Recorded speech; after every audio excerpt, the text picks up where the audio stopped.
দুর্গাপূজা মানেই একটা কাশফুলের গন্ধ, দুর্গাপূজা মানেই ঢাকের কাঠি, দুর্গাপূজা মানেই বাঙালির এক বুক আশা নিয়ে বসে থাকা। Hello everyone, welcome back to our channel. একটা নতুন ব্লগে সবাইকে অনেক অনেক ওয়েলকাম ও অনেক অনেক ভালোবাসা। রান্না পুজোর ব্লগটা অনেক দেরিতে পোস্ট করছি, কারণ কি আমার একটু প্রবলেমের জন্য দেরিতে পোস্ট করছি। এদিকে চাল টাল ফেলে একেকার কাণ্ড, পেছন থেকে মা আমাকে বকা দিচ্ছে। সবজি বাজার করে আনা হয়ে গিয়েছিল, এগুলো এখন আমার ধোয়ার পালা। আর আমাদের বাড়ির রান্না পুজোর প্রথাটা চলে আসছে প্রায় আমার ছোটবেলার আগে থেকে, মানে আমার জন্মানোর আগে থেকে। যাদের বাড়িতে রান্না পুজো আছে তারাই জানো সারাদিন কতটা পরিশ্রম করতে হয়। সেই সারাদিন কাজকর্ম করে সকালবেলা গিয়ে ঘুমাতে হয়। এদিকে আমার এই যে দুই বন্ধু চলে এসেছে, এখন ওদেরকে নিয়ে একটুখানি ভিডিও করতে হবে। আমি আর কি যা করি তার সঙ্গেই ওরা আমার সারাদিন হয়ে থাকে। আর এই যে একজন রয়েছে, সে হচ্ছে আমার মায়ের চোখের মণি। ও আমার মাকে ছাড়া এক পাও কোথাও যায় না, আর আমার মা ওকে ছাড়া কোথাও যায় না। এই যে দেখতে পাচ্ছ দাঁত ফুকরি, ও আমার মাকে ভীষণ পরিমাণ ভালোবাসে, আর আমার মাও কিন্তু ওকে ভীষণ পরিমাণ ভালোবাসে। সন্ধ্যের জোগাড় যন্ত্র এখানে হয়ে গিয়েছে, এগুলোকে ধোয়াধুয়ি করা হয়ে গিয়েছে। এখন আমরা সন্ধ্যাবেলা কাটাকুটি করতে বসে যাব। তার মধ্যে চলে এসেছে আমার এই সাঙ্গপাঙ্গর দলেরা। এসেই তো আমার ঘরের মধ্যে হামলা করতে শুরু করে দিয়েছে।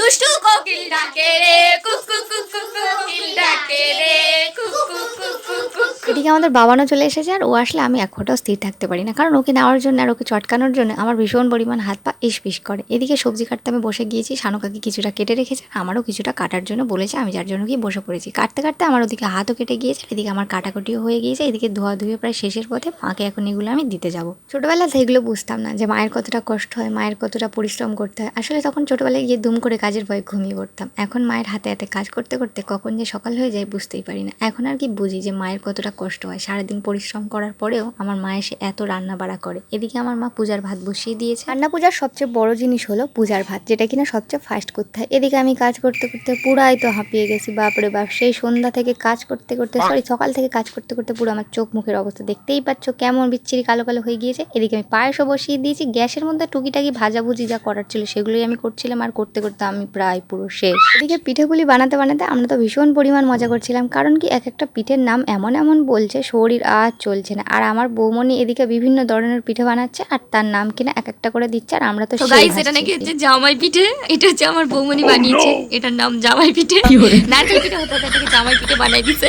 পিঠেটা বানিয়েছে ইনি, পিঠেটা বানিয়েছে। বাজে ঘড়ি তখন কিনা 2:02, আর আমার শরীর একদমই চলছিল না, কারণ সেই সকাল থেকে ভীষণ পরিমাণে কাজ করে যাচ্ছে, আর এত কাজ করা অভ্যাস নেই, বুঝতেই পারছো। আমার শরীর আর চলছে না বলে আমি এসে শুয়ে পড়েছি। তারপরে আমি কিন্তু ভাবছিলাম আমি গেম খেলবো, ঘুমাবো না। তারপরে তো বাকিটা ইতিহাস।